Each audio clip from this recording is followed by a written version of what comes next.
देख रहा है विनोद। तो वो देखने वाला विनोद मैं हूं। आप लोग सब लोग अब परिचित हो चुके हैं। लेकिन 12 साल तो बंबई में लग गए इस विनोद तक पहुंचने के कि विनोद ये सब देख पाए कि लोग उसे देख रहे हैं। और उससे पहले की भी बहुत मैं जहां से जिस तबके से उठकर आता हूं वहां से अभिनेता बनना और यहां तक पहुंचना, ये मतलब सपने जैसा है। मुझे भी नहीं पता कि ये सब कैसे साकार हुआ और मैं ये कैसे करता चला गया। तो ये मैं आपसे अपनी कहानी शेयर करूंगा। हाँ, उससे पहले ये जरूर बात है कि एक मुझे बड़ी अच्छी बात लगती है कि अ, जिंदगी खूबसूरत मोड़ तब नहीं लेती जब आप सोचते हैं। जिंदगी खूबसूरत मोड़ तब लेती है जब आप उसे कमाते हैं। नमस्कार, मेरा नाम अशोक पाठक है और मेरी कहानी शुरू होती है हरियाणा से, लेकिन उससे पहले बिहार से। अ, बिहार में जैसे कि माइग्रेशन और नौकरी नहीं है और कुछ नहीं है, तो ऐसे ही मेरे पिताजी भी माइग्रेट होके हरियाणा आए नौकरी की तलाश में कि कुछ रोजगार हो जिससे पूरा परिवार पले। एक लंबा चौड़ा परिवार था हमारे बिहार में। जॉइंट फैमिली थी, मेरे पापा, 3 भाई 2 बहनें और मेरे बाबा बाबा लोग तो कमाने के लिए आए और बहुत कम पढ़े लिखे थे, 10वीं भी इवन पास नहीं थे मेरे पिताजी। तो फरीदाबाद में आए, उन्होंने हेल्परी की, जो भी लोहा लक्कड़ ढोना, फायरमैन की जॉब करते रहे। बहुत कम रोजगार मिलता था।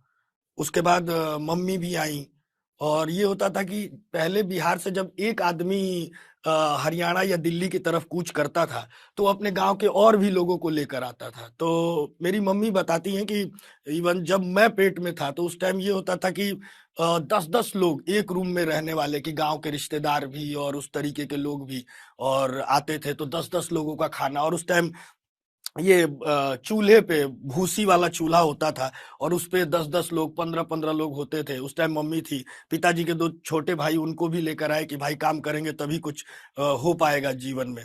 तो इस तरीके से हम मेरी बचपन की शुरुआत होती है। वो मैंने भी देखा है, वो भी जहन में कहीं ना कहीं था।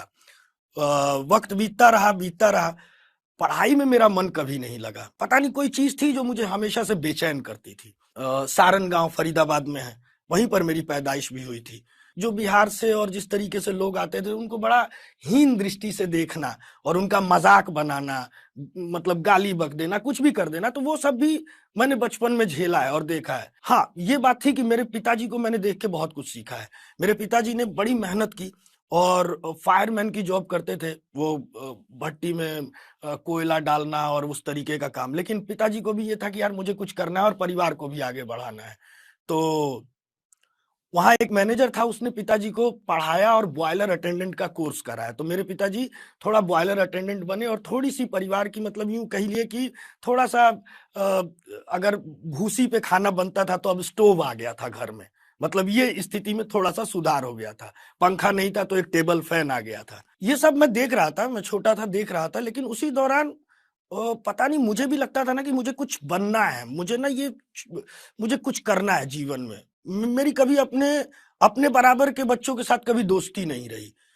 तो उस चक्कर में और उस माइंड सेट में मैं कुछ बुरी संगतों में पड़ गया।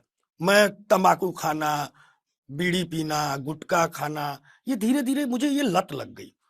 लत लग गई, ये सब देख रहा हूँ, चोरी छुपे कर रहा हूँ कर रहा हूँ कर रहा हूँ। एक वक्त 9th क्लास में ऐसा भी आया कि जब मेरा एक छोटा भाई हुआ और वो क्लिफ्ट बच्चा, वो उसका तालू नहीं था ऊपर का और होठ कटा था। तब तक पिताजी ने थोड़े बहुत पैसे जोड़े होंगे, लेकिन वो भी उसके ऑपरेशन में, उसकी सर्जरी में, और वो इतना बीमार होता था कि वो पैसे उसमें पूरे खर्च होने लगे। वो दौर ऐसा था कि उस टाइम मुझे थोड़ा सा ये एहसास हुआ जिंदगी में कि यार मेरा परिवार मुसीबत में है, मुझे अब कुछ करना चाहिए। पढ़ाई में मन नहीं लगता था तो मारपीट तो मैं खाता ही था पिताजी से कि ये नालायक हो गया। उन्होंने सपने देखे थे कि बड़ा लड़का है, कुछ करेगा जीवन में, तो हमारे भी दिन दिन बदलेंगे और सबके दिन बदलेंगे। लेकिन वो चीजें रही नहीं। मतलब वो मैं 1-2 बार पकड़ा भी गया तंबाकू खा के और बीड़ी पी के, तो आहत हुए मेरे पिताजी, बहुत आहत हुए और मम्मी आहत हुई कि ये लड़का हाथ से निकल गया। मतलब ये गलत है। मतलब ये भी कह सकते हैं कि जो बच्चे, जिन बच्चों को उनके माँ बाप बोलते हैं कि बेटा इस लड़के के साथ मत घूमना, ये तुम्हें बिगाड़ देगा, वो समझ लीजिए कि लड़का मैं था। तो मैंने कहा यार मुझे कमाना है, पढ़ाई में मन नहीं लग रहा, मुझे कमाना है और मैं कमाऊंगा और मैं घर को संभालूंगा। एंड देन मैंने चाचा के साथ वो रुई बेचना शुरू किया साइकिल पे, और उस टाइम मैं 9th क्लास में था। और मुझे आज भी याद नहीं है कि वो मैं कैसे एनर्जी लाता था या उसको कैसे बटोरता था। मैं फरीदाबाद से पलवल, बदरपुर बॉर्डर, सेक्टर 6, मतलब 20-20 किलोमीटर मैंने साइकिल चलाई हुई है, 20-20, 25-25। और वो जून की जलती दोपहरियां, मई की। लेकिन ये था कि मैं चाचा को देख देख के सीख गया था। मैं जाके मेडिकल वालों को बोलता था कि वो पता नहीं, मुझे लगता है ना कि अभिनय कहीं वहीं से पैदा हुआ था। वो मुफलिसी ने थोड़ा अभिनय भी सिखा दिया था कि अगर मैं थोड़ा इमोशनल होकर इनको बोलूंगा तो मेरी रूही खरीद लेंगे। मैं इनको बोलूंगा सर 60 रुपए की है, मैं 70 रुपए में बेच रहा हूँ, 10 रुपए ही मुनाफा हो रहा है मुझे, तो और मैं पढ़ाई भी करता हूँ, तो प्लीज आप ले लीजिए। हालांकि उसमें 60 की जगह वो 50 का बंडल आता था, मैं 70 में चिपका रहा था। यानी कि थोड़ा वो ये भी देख रहे थे यार बच्चा है, गर्मी में साइकिल चला रहा है, चलो ठीक है दे दे भाई, खरीद लेते। कई बार किसी का मन नहीं होता तो भी खरीद लेता था। एक बार मुझे याद है, वो बड़ा अजीब सा किस्सा था, ये सब बातें हो रही हैं तो जहन में चल गया कि एक दिन मैंने 150 रुपए कमाए, बहुत जल्दी में कमा लिए, और उस दिन जल्दी रुई बिक गई। 5 नंबर है फरीदाबाद में एक जगह। तो मैं साइकिल से आ रहा था और साइकिल में कुछ ऐसा हुआ कि मेरी चैन में उंगली फंस गई और वो कट गई, खून निकलने लगा। तो बगल में ही डॉक्टर थे, तो मैं गया वहां पे, खून निकल रहा था, तो उन्होंने टाके लगाए। और मुझे याद है कि जो मेहनत करके वो पैसे कमाए थे, वो 125 रुपए उस टाके में और दवाई में और इंजेक्शन में चले गए। वो बड़ा, आज भी वो दिन, कभी कभी वो निशान है मेरी उंगली में तो वो दिखता है, तो मुझे आज भी मतलब वो दिन याद आ जाता है कि वो भी दिन थे। फिर कुछ चमत्कार हुए। पिताजी की जिंदल में नौकरी लगी। जिंदल में नौकरी लगी तो थोड़े से दिन सुधार हुए, पिताजी की एक सैलरी अच्छी हो गई और हम लोग फरीदाबाद से हिसार शिफ्ट हो गए। जिंदगी में कुछ एम नहीं, मुझे कुछ नहीं पता कि मुझे करना क्या है, मैं कर क्या रहा हूं, कहाँ जाऊंगा, क्या लगूंगा, कुछ नहीं सोचा। पापा बोलते कुछ नौकरी लग जाएगी, 5-10 हजार कमा लेगा, ये कर लेगा। लेकिन मेरे दोस्तों ने बोला कि अशोक ग्रेजुएशन कर ले भाई, क्योंकि ना कॉलेज के बगैर ना नॉलेज नहीं है। वहां जाएगा और तू भी सोचना, तूने फिल्मों में देखे हैं लोग कॉलेज जाते हैं, कितना मजा आता है। हमें कोई कॉस्ट्यूम मतलब ड्रेस नहीं पहननी, स्कूल ड्रेस, 2 कॉपी हाथ में लटका के जानी है, मजे आएंगे भाई, कॉलेज बहुत है, वहां लड़के लड़कियां होते हैं, ऐसा मजा आता है। अब वो कुछ बातें अट्रैक्ट तो की मुझे। फिर मैंने कहा फिर 3 साल पढ़ना पड़ेगा यार, ये बड़ी दिक्कत वाली बात है।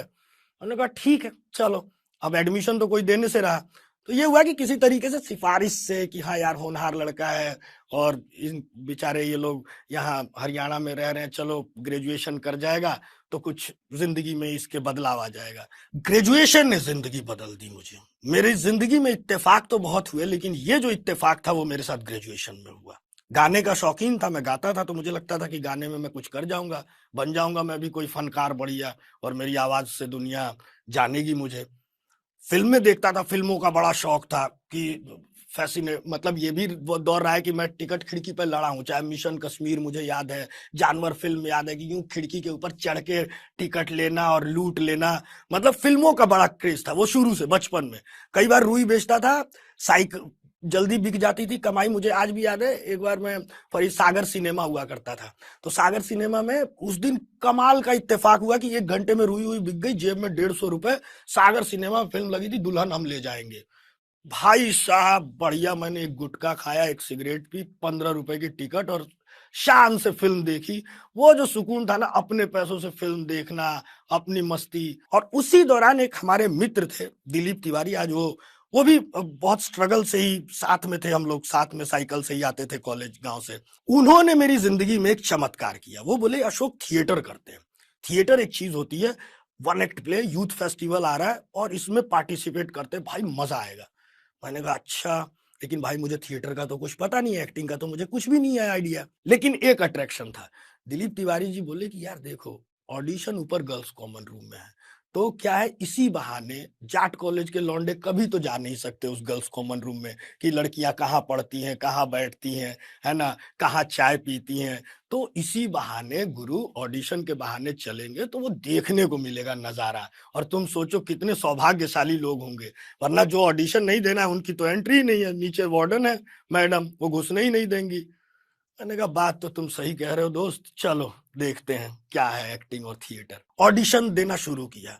अब ऑडिशन में मुझे समझ नहीं आया, लेकिन उस दौरान एक चमत्कार ये हुआ कि एक अजीत राय जी आए थे वर्कशॉप लेने वहां थिएटर की, तो उन्होंने कहानी सुनाई उदय प्रकाश जी की तिरिच, उन्होंने उसका वाचन किया।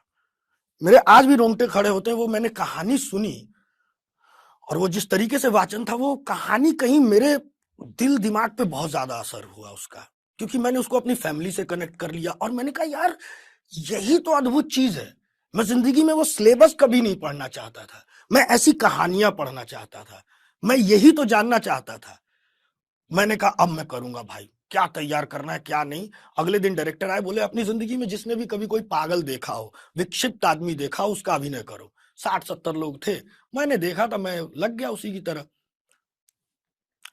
तिवारी जी निकल गए, उन 60-40 बच्चों में मैं उन 9 लोग जो सिलेक्ट होने थे उनमें आगे था, मैं सिलेक्ट हो चुका था। अब नाटक में मेरा सिलेक्शन, एक छोटा सा रोल भी मुझे मिल गया। अब मुझे स्क्रिप्ट मिली समझदार लोग, वहां से कैसे जिंदगी बदली, समझदार लोग मिली। मैंने कहा यार अट्रैक्ट तो मुझे ये लीड वाला रोल कर रहा है, मेरा तो छोटा सा रोल है और ये 1 नंबर पागल, कमाल है इसका, तो डायलॉग ही लंबे लंबे और पूरा यही कर रहा है। और यकीन नहीं मानेंगे वो, मैंने 1.5 दिन के अंदर वो पूरी स्क्रिप्ट एकदम शब्द टू शब्द याद कर ली, पूरी स्क्रिप्ट याद कर ली। वो पता नहीं, मुझे लग रहा था यार यही चीज है, यही चीज है, यही पढ़ना चाहता हूँ, यही करना चाहता हूं मैं। और अगले दिन, अब ठीक है मैंने याद कर ली, मैं मौज में हूं, मैं गया रिहर्सल में। जो लीड कर रहा था वो बंदा छोड़कर चला गया, उसको लगा यार ये जर्नल में फिर ये क्या पागलो वागलो वाला नाटक कर रहे हो, इसका कुछ नहीं होना, जर्नल में ही हार जाएंगे, पीछे आ जाएंगे, मैं तो नहीं कर रहा। वो भाई कहीं निकल गए। अब उस दिन उनको ब्लॉकिंग करनी थी डायरेक्टर साहब को, डायरेक्टर साहब भी नहीं, उनके असिस्टेंट थे जो डायरेक्ट वही करते थे। अब उनको ब्लॉकिंग करनी है, वो उनका दिमाग खराब। उन्होंने बोला कि ठीक है चलो किसी को याद है तो आओ प्रॉक्सी करो, मैं ब्लॉकिंग करता हूँ। मैंने कहा सर मुझे याद है। बोले याद है, ठीक है।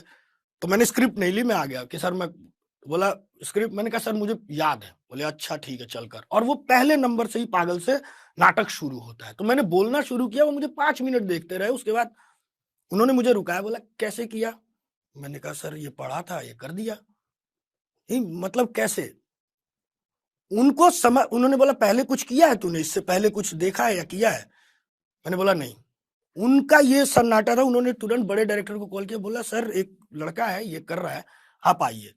और उन्होंने देखा और उन्होंने वो मुझे लीड रोल दे दिया कि अब ये रोल तू ही करेगा। और वो रोल मुझे मिला। और वो चमत्कार ये हुआ कि journal, inter journal, north John inter university national, पहली बार जाट कॉलेज में थिएटर मतलब कल्चरल एक्टिविटीज नेशनल जीत के आई है। और वहां से मेरी जिंदगी बदल गई। कॉलेज कलर मिला, यूनिवर्सिटी कलर मिला, रोल ऑफ ऑनर मिला। मैं 4 साल बेस्ट एक्टर रहा कुरुक्षेत्र यूनिवर्सिटी में। मुझे लगा अब बस राजा। अब मुझे पता चला एनएसडी कोई संस्थान है, वहां जाना चाहिए, पढ़ना चाहिए, क्योंकि मुझे ऐसे बंबई नहीं जाना था। बाकी सब लोगों ने हवा में तो चढ़ा। मेरे पिताजी का पूरा, जब फर्स्ट ईयर में ये सब हुआ और अखबारों में मेरी फोटो छपनी हुई और छपना शुरू हुआ, तो मेरे पिताजी को लगा कि यार, उनका नजरिया बदला कि अब ये कुछ कर रहा है, अब ये लड़का कुछ कर जाएगा। और मुझे भी लगा कि अब यही करना है जीवन में। मैंने उन 4 सालों में कॉलेज की लाइब्रेरी में ही मेरा आधा टाइम बीतता था। मैंने किताबें, नॉवल, कविताएं, कहानियां, नॉवल जो जो मुझे मिल रहा है, मैं मतलब मुझे इतना आनंद आता था वो सब पढ़ने में कि मुझे बस मैं इसी चीज के लिए बना हूं यार। और मैंने एनएसडी की तैयारी की, गया, एनएसडी में हुआ नहीं। अब वो सबसे बड़ा सदमा था मेरे लिए कि मैं 4 साल बेस्ट एक्टर और मेरे को एनएसडी ने नहीं लिया। मतलब मैं तो नालायक हूं, मैं तो भ्रम में जी रहा था। बहुत रोया, गाया, टूटा, बहुत रोया, मतलब बेइंतहा। उस दिन मुझे याद है कि मेरे पिताजी ने पहली बार भावुक होकर मुझे बाबू बोला था, वरना वो अशोकवा और ये और वैसे ही बोलते थे। वो बोले कि ठीक है मैं कुछ पैसे वैसे का जुगाड़ कर देता हूँ, तू बंबई चला जा। मैंने कहा नहीं, मुझे बंबई नहीं जाना है। तो बोले कहीं और पढ़ने चला जा। अब दूसरी जगह पढ़ने जाऊं तो मेरे पास उतना पैसा ही नहीं है कि मैं किसी प्राइवेट इंस्टीट्यूट में जाके एक्टिंग का कोई कोर्स करूं और वहां हॉस्टल में रहूं, वो पैसे ही नहीं थे। और मैं भी जानता था कि अगर मैं जाऊं भी तो पिताजी पे वो लोड आ जाएगा कि घर खर्च कैसे चलेगा। मैंने कहा नहीं करूंगा। कॉलेज के प्रिंसिपल ने बोला तू एमए कर ले, तुझे कॉलेज आने की जरूरत नहीं है। अब मेरे पिताजी ने बोला फिर ठीक है नौकरी लग। और मैंने जिंदल में नौकरी पकड़ ली। मैं 1 साल जिंदल में वाटर ट्रीटमेंट की जॉब की। उसमें भी ये आलम होता था कि 50-50 लीटर की केमिकल की कैनियां मुझे उठा के और वो सारी जगह डिस्पैच करनी होती थी, वो पाइपलाइनों में पानी के। वो कमर में दर्द हो गया था उस टाइम उठाने। आप लोगों को ये वीडियो कैसा लगा हमें कमेंट करके जरूर बताना, और अच्छा लगा हो तो प्लीज वीडियो को लाइक, शेयर और चैनल को सब्सक्राइब जरूर करना। आज के लिए इतना ही दोस्तों, फिर मिलेंगे एक नए वीडियो के साथ।